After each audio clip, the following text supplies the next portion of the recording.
بلوچستان کے دارالحکومت کوئٹہ میں اصغر علی ترین کی زیر صدارت chairman public accounts committee PAC اور محکمہ خوراک کا مالی سال 2021 اور 22 کے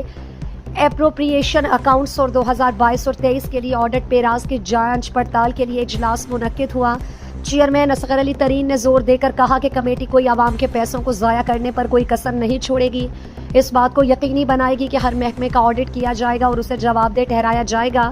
انہوں نے محکمہ خوراک کی کارکردگی پر سوال اٹھایا اور کہا کہ DG food departmental accounts committee میں کیوں شرکت نہیں کی جبکہ ان کو ان کے سیکرٹری نے بلایا تھا، یہ آفیسرز کی غیر ذمہ داری ہے۔ کمیٹی نے 5 کروڑ 75 لاکھ روپے کے مختلف ٹیکسز فوری وصول کرنے کا حکم دیا۔ زابد علی ریکی ممبر پبلک اکاؤنٹس کمیٹی نے کہا کہ محکمے کو اس حوالے سے معلومات ہونی چاہیے کہ ان کے آفیسرز کے خلاف کتنے کیسز نیب میں ہیں اور کتنے کیسز اینٹی کرپشن میں زیر التوا ہیں۔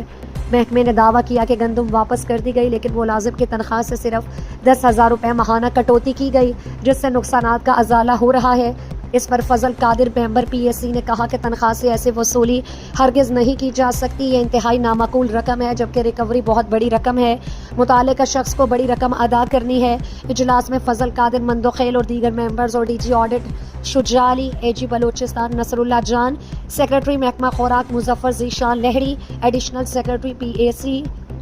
سراج الدین لہڑی، ایڈیشنل سیکرٹری لاس سعید اقبال، ایڈیشنل سیکرٹری فائنانس محمد عارف، چیف اکاؤنٹس آفیسر PAC سید محمد ادریس اور ڈائریکٹر فوڈ رحیم بنگلزئی اور دیگر آفیسرز نے شرکت کی۔